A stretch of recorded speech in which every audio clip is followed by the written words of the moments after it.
Alamin naman natin ang mga naging kaganapan sa mundo ng international sports scene sa report ni teammate Carl Velasco.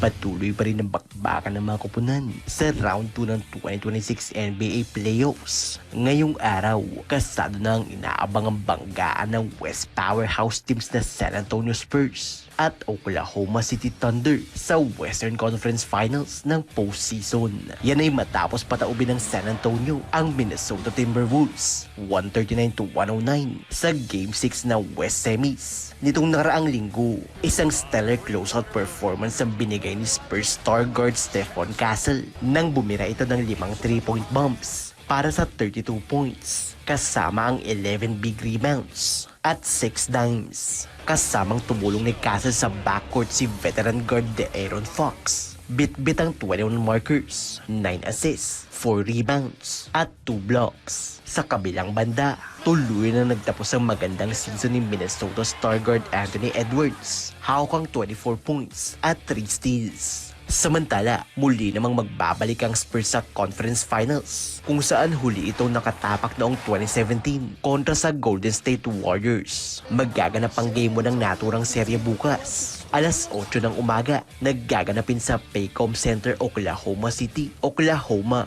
Sa East naman, buhay pa ang title hopes ng Detroit Pistons matapos itong ungusan ang Cleveland Cavaliers sa Game 6 ng Conference Semis. 115-94. Bumida para sa Motor City si League MVP candidate Cade Cunningham matapos ang 21.92 kasama ang 8 assists at 2 boards. Isang solid paint performance naman ang pinamalas ni Pistons big man Jalen Duren matapos ang double-double 15 points and 11 rebounds kasama ang 3 rejections. Sa panig naman ng Cleveland, hindi sumapat ang 23 markers ni superstar guard James Harden at 18 points ni Donovan Mitchell. Dahil sa panalo, tabla na ang serye kung saan tutungo na ito sa win or go home matchup na gaganapin ngayong araw sa bahay ng Pistons sa Detroit, Michigan.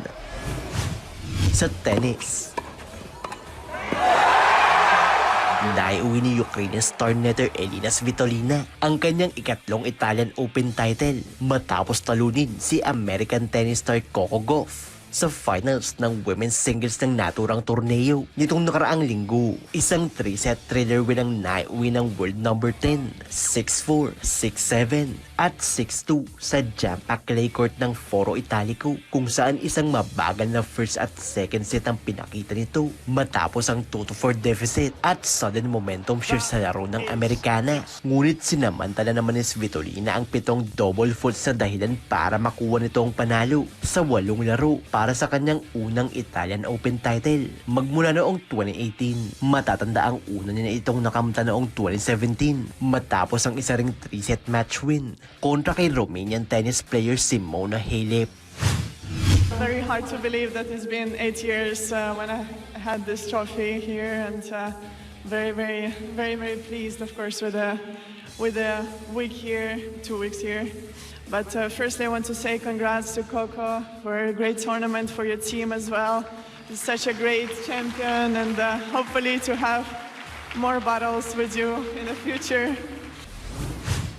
Sa MMA naman, matapos ang 5-year hiatus, muling magbabalik sa professional scene si former UFC featherweight champion Conor McGregor, kung saan nakatakda nitong makasagupa ang dekorado ring fighter na si Max Holloway para sa UFC 329 sa darating na Hulyo. Muling papasukin ng Irish superstar ang Octagon para sa nasabing rematch, kung saan matatanda ang nanalo ito ng ilang puntos kontra sa tubong Hawaii para sa featherweight title. Matatanda ang isang devastating leg injury ang sinapit ng 37-year-old sa 2021 bout nito kontra kay Dustin Poirier, dahilan para ma-sideline ito para sa ilang surgery at multi-year recovery process.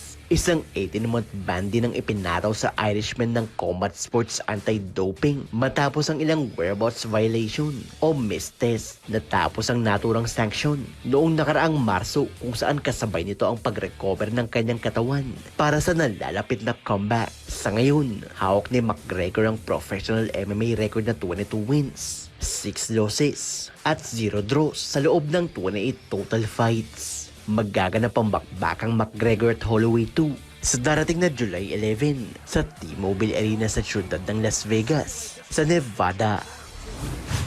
At sa baseball, unang nakabutas ang Los Angeles Dodgers kontra sa inner city rival nitong Los Angeles Angels. 6-0 sa Game 1 ng 3-game series ng Major League Baseball regular season. Unang pumunto si Big Dog Andy Pajes sa top 4th inning matapos ang isang dead center homer. Agad din itong pinasadahan ni Dodgers infielder Max Muncy nang tamaan ito ang isang fastball para sa right field home run sa parehong inning. Sa top 6 inning, tuluyan ang tinapos ni Dodgers outfielder Teoscar Hernandez ang laban matapos ang isang right center field home run. Samantala, dahil sa panalo, umangat na ang kartada ng Dodgers sa 27-18 win-loss record. Hawak ang top seed sa National League West. Carl Velasco para sa Pambansang TV sa Bagong Pilipinas.